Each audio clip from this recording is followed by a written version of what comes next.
Today I'm at this office building right off the Southwest Freeway here in Houston, Texas. You have arrived.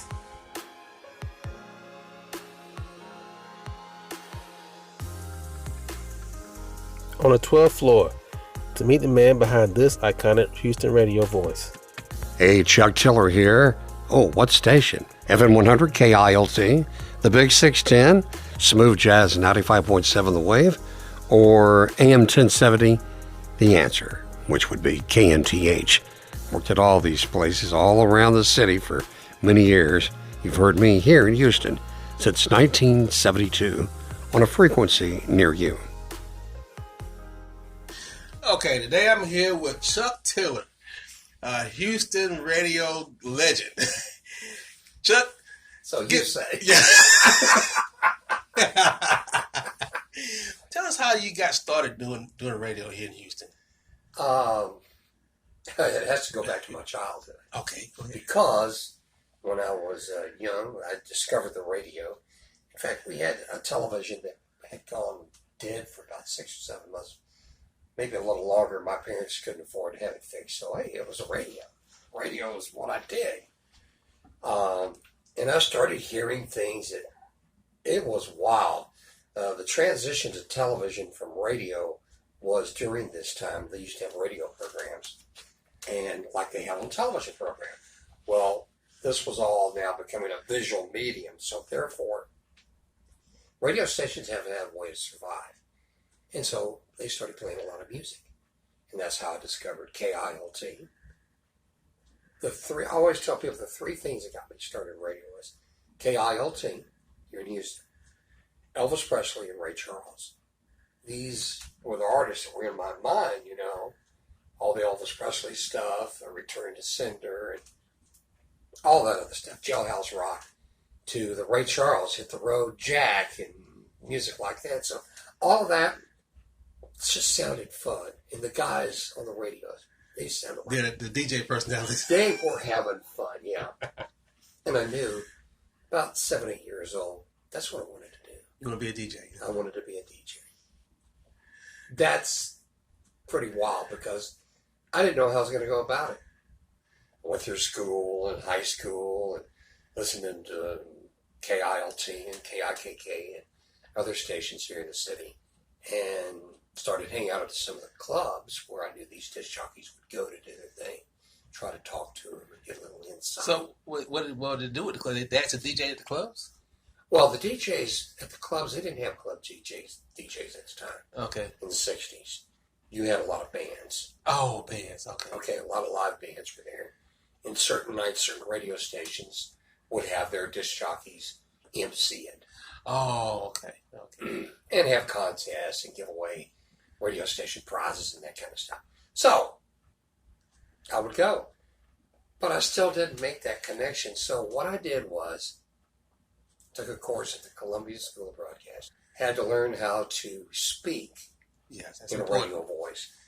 And one of the first things I learned before the school was the pronunciation of the letter W. And so as a young man listening to the radio, or a kid, I would hear WLS every night. They used to boom in here out of Chicago. The Big 89. I paid particular attention to pronunciation. And it wasn't W. It's WLS. It's a good thing I taught myself that because the first station I worked at was KTLW. So I was able to say KTLW. I got in the radio in 1972 after pushing for it. So basically in 1972 it started.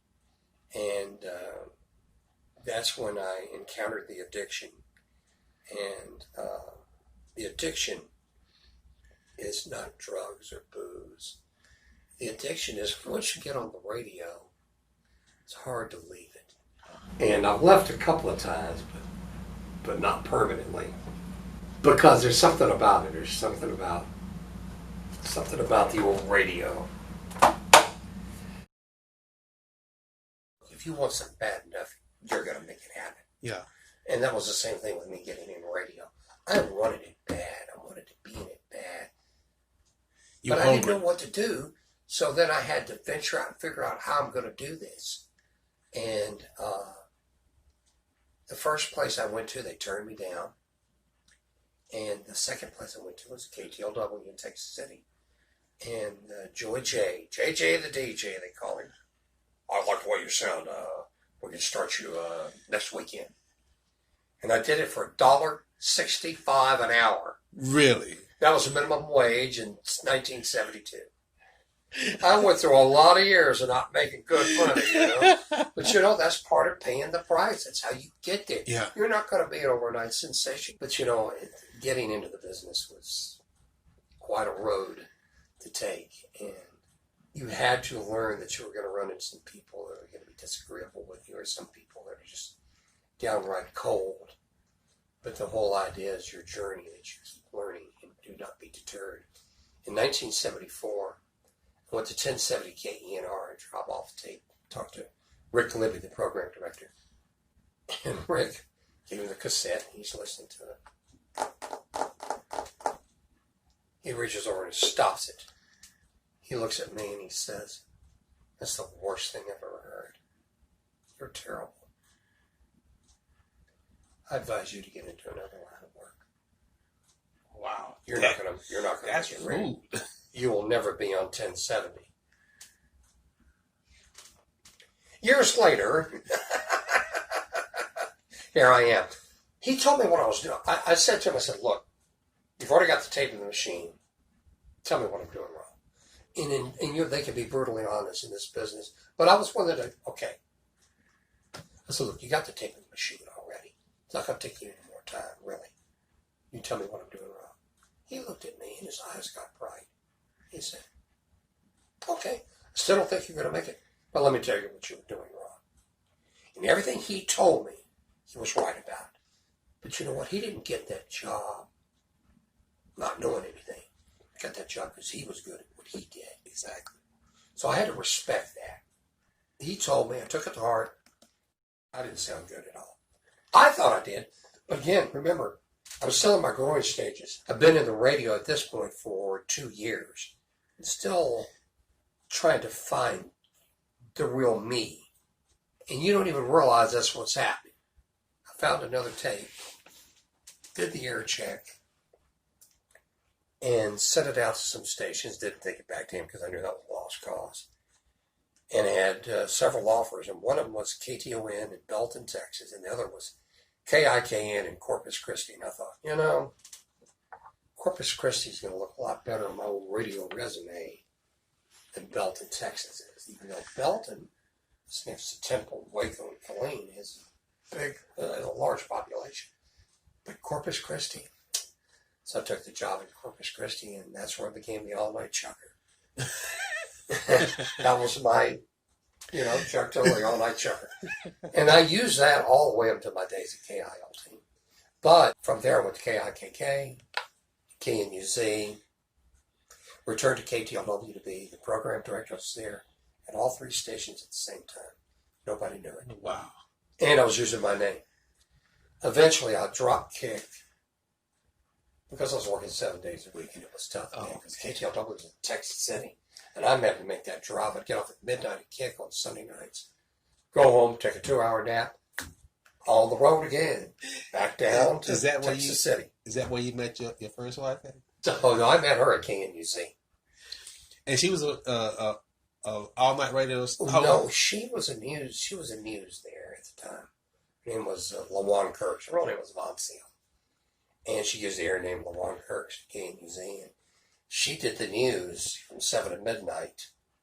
And I was on the air from 7 to midnight.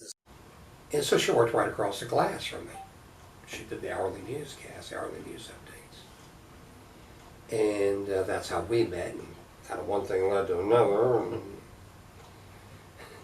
And you're not supposed to do that, You're not supposed to mix up in the company business. Personal relationships, we didn't care. It's one of those magical moments. One of my wives. Yeah. If I was a woman, my name would be Zsa Zsa Gabor. Anyway, when you're in this business, you start out not knowing anything. You don't know what you're going to do or who you're going to be.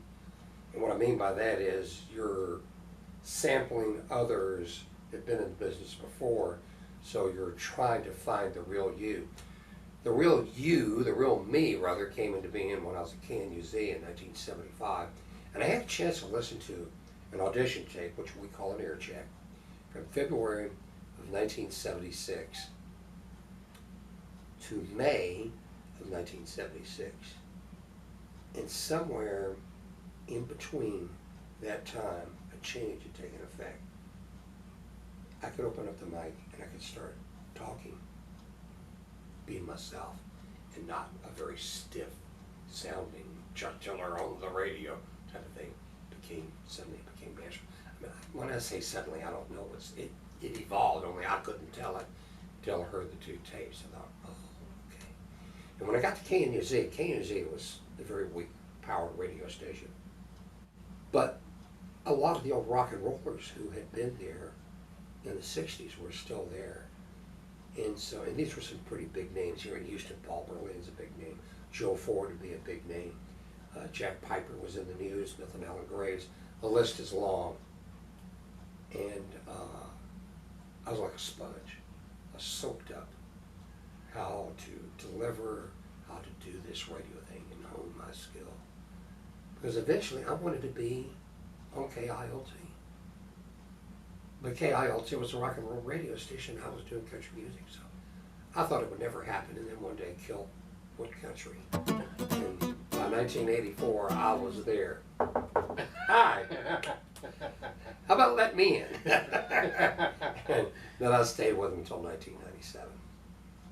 So, did the all-night show there. Had the #1 all-night show. My show started at 2 a.m. I was beating the people who started at midnight. Okay? And the ratings on when the overall ratings would come out, even the guys that had a 2-hour jump on me, didn't matter. I did my thing and I did it my way. So I can only tell you about my experiences and what drove me and got me to where I was.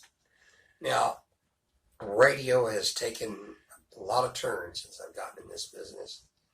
You don't last long at these places. Fortunately, I've lasted here 16 years now. Well, tell me about what you do here. So I'm operations manager of KKHT 100.7 The Word. It's our Christian Teach Talk station. Christian Teach Talk is a radio format. The other station is KNTH, which is known as AM 1070 The Answer. Now, what we do there is conservative talk. It's mainly network programming, with the exception of the Sam Malone Show in the mornings. That's where I produce it, run the control board, do the traffic, do the weather, make sure all the elements play for Sam Malone, and kind of like his co-host. Yes. To explain this situation, the way the hierarchy works around here is that I'm operation manager of both stations. But KKHT, I have as a program director, Marshall Lambeth, who also wears her other hat, the morning show host, and wears her other hat, production director for both stations, making sure all the commercials get on, that they're produced, assign these commercials to different people, a lot of programs, religious programs, and infomercials that are produced here. They have to be a certain length. She checks all that out, assigns that to people, make sure it happens. The KNTH program director is me. Yeah. So that's one of the other hats I wear. So anyway, we do conservative talk here at the radio station on KNTH. I make sure all the other programs air that come on after the Malone Show. And everything is automated after 10 a.m. We're live. We're actually live between 5 and 10. I'm on for the first couple of hours doing inserts on the Hugh Hewitt Show. Most of the AM stations are like, informational news and sports talk. Yeah, so the music stations. Music stations gone. Yeah. Unless you tune in at 5:20 Monday through Friday. Yes, that's right. Then you're going to hear a song, one song. I have enough time for one song. And that started kind of strange too. When I got here, they had a show called Bill Bennett's Morning in America. Now, Bill Bennett. I remember that. Bill wanted to be a disc jockey.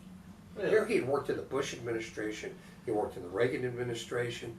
He wanted to be a disc jockey. That was his goal when he was young. So he always wanted to be a disc jockey.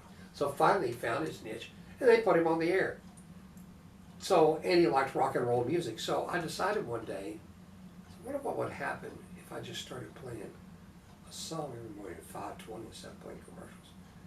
How would they react? How long is it going to take them to get mad at me as they take it off? 2006. I started doing it. Nobody said anything. Okay. So I started playing it. I've been playing it ever since. Yeah. In addition to the national anthem, I started playing it every morning right after the 6 o'clock news. Nobody said not to. Yeah. And after I became the boss, it didn't matter anyway because I ordered myself to play it. I like how on your Facebook page you link the song and you come up with the bio of the artist. How do you come up with them? Do you go to Wikipedia and get that, or how do you get that? Some of it I know of, some of it I get from Wikipedia, and some have said, well, you got that from Wikipedia. Yeah, I did. It saves you the trouble of having to go look it up. There's some things you may not know. Exactly. You didn't know the 4 tops were the 4 aims. I didn't know that either. When they got started, that was the song this morning. And there are other places, other sources you Oh, go yeah. to that you can't. There's one group called Songfacts. Songfacts.com can also give you a little bit of insight. It's going to have some of that same Wikipedia stuff in it. Yeah. But sometimes there's additional information. That you Maybe didn't know. something that you didn't know, and you can relay that Well, to your Facebook fans and your radio fans. Before they start singing, you shoot 13 seconds of talk. But you want to end it before they stop, or you'll be stepping on the vocals, another radio term. Yeah. I have to utilize that time accordingly to try to get it in. And if I don't have enough time to talk, then I'm going to refer you to my Facebook page for more information. I may throw a little tidbit if I have time. Yeah. Hey, read all about it on Facebook. Yeah. It's a lot of information. A lot of information, A lot of good and information. not enough time. Yeah, exactly. You know, if I was on a music station, I could. Yeah. I could give you a little bit more of the info. And of course, I'm going to throw in, and I'm pretty eclectic about the music that I play. There are songs in there that you may have heard of and may never heard of. Yeah. There are songs that were top hits that a lot of people are not aware of. Exactly. And you played a song that I requested one time. Remember that? Oh, that's right. That's right. I have encouraged that. When we first met. That's right. Hey, could you play? Well, I will take Facebook requests because the show your disc jockey does take requests. Yes. Well, that was one thing I did try to do when I was a disc jockey in here. If I could take a request and play it, I would. You Yes. said a little while ago before we got We started. edit, yeah. You said, talk to me in radio, you know, and say something you'd say on the air. Well, let me give you a little secret. Right before I hit that mic switch, I have no idea what I'm going to say. I don't know. I just hit it, and suddenly, and I guess it's after years of doing it, it just comes to life. Now, I was talking about the radio voice. Let me just revert back to that. Okay, go ahead. Because if I want to, I can talk the way I used to talk when I was a kid. And all I had to do is talk like this. And suddenly I'm who I was way back then before I learned how to speak properly on the radio. Just an old country boy trying to play some country music. So yeah, I can revert to that, which turns out to be actually a good character voice in commercials sometimes. If you need it, you draw on it. Yes. Draw on the voice. There's going to be a lot of people that watch this video and say, who's this guy? And that's a fact. Yeah. Because somebody's going to be watching from Philadelphia or Phoenix, Arizona. Unless they've known me personally, they're going to go, huh? What's going on? What's this guy about? When I first came here, there wasn't a whole lot of there was a news talk station in Houston for a short period of time. I listened to it. It was FM, FM News Channel 97.5. and then all of a I sudden, worked there too. I think it went to. Sports. It did go to sports. Yeah, now it's ESPN 97.5. Yeah, I worked there too. You know what happened, man? I was already here, and I was working at 95.7 The Wave. I'm at The Wave on the weekends and here on weekdays. And my shift at The Wave was Saturday mornings, 5 to 10 a.m. and Sunday mornings, 5 to 10 a.m. I get a call from this woman who is the program director for the new station in town. She called me and says, listen, we're putting on the air here in a couple of days. FM News Channel 97.5. Stan, you know how to operate the Scott system. The Scott broadcast system is what we used at KILT and what we were using at the Waves. So, come to work. I'm already working at KNTH doing mornings there in the Bill Bennett Show. Listen, we need you here. I said, what's the piece? It's $10 an hour. I said, I can't do it for $10 an hour. Yeah. She says, listen, I said, I'll tell you what. We him hauling around back and forth. I'll do it for $10 an hour as long as I don't have to open the mic. If I have to open the mic, or produce a live show. If I have to produce a live show, I'm just babysitting. Okay. If I produce a live show, it's going to be $13 an hour. If I have to crack the mic open and talk, it's going to be $15 an hour. Is that a deal? Yeah. Oh, yes, of course she's saying anything to get me there. Yeah. And one day it turns out I did have to produce a live show, Oh. and they didn't raise my money. And I did have to talk one day, although I was just singing Cave and C, Beaumont Houston. You broke the deal with me. So I left them. And by this time I'd already become program director of KNDH, and then a couple of years after that I became the operations manager. And they changed formats anyway, so it was a good deal for you. Oh yeah, I knew it was. And the way, the same thing with the way. The program director didn't know what to do with me. She started cutting my hours back. And the problem was, by working here at KNTH, doing conservative talk, for her was a conflict of playing smooth jazz. Well, smooth jazz can be for anybody. It doesn't matter whether you're left, right, liberal, conservative. Smooth jazz is a connection, you know? Yeah. It's one of those feel-good type. The program director told me, well, it's a sexy format. So they got to where I think they wanted to get rid of me. So they did this thing. Says, listen, you can't say baby on the radio anymore. I said, I can't say baby. Okay. I don't understand. She said, well, it's the way you're saying it. It drips with sex. And I'm thinking to myself, well, that's actually a good thing. She didn't think it was. I said, so I retorted, I said, but you said this was a sexy format. She says, well, and not in the way that you do it. I said, well, I can't believe I'm getting a complaint like this. Okay, well, fine, whatever you want me to do, I'll do it. Don't say baby on the radio anymore. I said, what do I do with the Barry White songs? Oh, baby.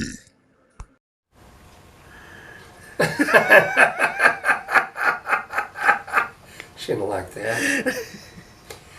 So anyway, they started whittling my time back, and about that time I had an offer here to go full-time at KNTH and be the production director and the program director of KNTH. I didn't have anything to do with KKHD other than the commercials at the time.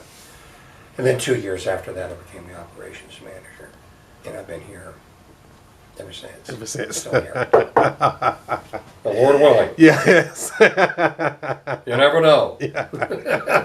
And they tell you, hey, look, it was fun, but you got to go.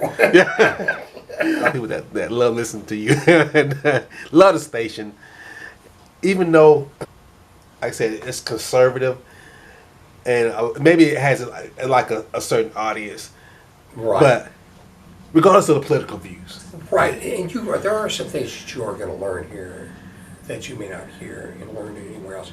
But as a broadcaster, if you're a good broadcaster, you can do any format. Okay? I started in country, but I've done top 40, done smooth jazz at a couple of different radio stations in town. And like I say, I dearly love that. And I've done talk radio. I produced the Dana Steele show on 97 Talk FM, which was at 97.1 KKTL in 1997. By 1998, the station was sold and format was yanked. That's when I got the news talk bug. So well, I like that pretty much. So then I wound up here in 2002 to do the morning show and start putting things together, doing my best to make KNTH sound better, you know. Which is, it's difficult because you've got to be You got to really put your mind in because you're dealing with a computer and try to make that thing work. One thing I had to hit right now, one thing we have in common, we love a particular YouTube channel that we watch. Or I do voice work. Yeah, and exactly. Best Smooth Jazz with Rod Lucas. Right, we absolutely love. Yeah. I found him by I know accident. you were surprised to hear me on there one more. Yeah, I actually found him by accident. Yeah. I used to listen to a lot of YouTube playlists. I know we get off Right. subject, and I ran across his station, and it didn't look really appealing at first, but Right. I started listening to it, and I was hooked right from the instrumental smooth jazz. Is my favorite. I mean, too. I like vocalists, but I do too, but, but like instrumental- Rod says, no only vocals here. instrumental, and that's what cooked me right there. Only instrumental, smooth jazz. So I began communicating with Rod. Yeah, And I do too. I sent him some voice stuff. We worked out a little deal. So I haven't recorded anything for him for a long time, but he still uses a lot of the stuff. Exactly, You'll hear yeah. me on it, you know. But and that's kind of a thrill too because I do love smooth jazz. If one was to reappear somehow as a format, I don't think it will. I would love to be on it again. If I had to, I'm going to play music again. I'd play smooth jazz. Yeah, I loved it. Performance, and I enjoyed doing it. On all the radio I did, I love smooth jazz. I do. And I love to talk it. Yeah. I love to talk it. So that's about what I do here. Just work on the radio. But I love what I'm doing. If you love what you're doing, then you don't mind putting in the work into it. And if it's what you desire to do and you want to really do it, you go in and you learn the trade. And it's with any business, it doesn't matter what kind of business. If you like putting together bicycles and that's your main deal, and that's a thrill for you, and you can get paid for it, that's what you do. You go and do that. My wife loves to drive, so she drives for UPS. She doesn't like to be confined to an office. So instead of being in an office, she's on the truck every day making deliveries. Maybe it's the same route, sometimes it isn't, but it's what she wants to do. And so if there's something you want to do, you can make it happen. You just follow your desire. You desire something enough, you'll make it happen. That's what I did. So I got in the radio. My desire drove me. I want to do this. That's what you say to yourself. I want to do this. I'm going to make it happen. And sure enough,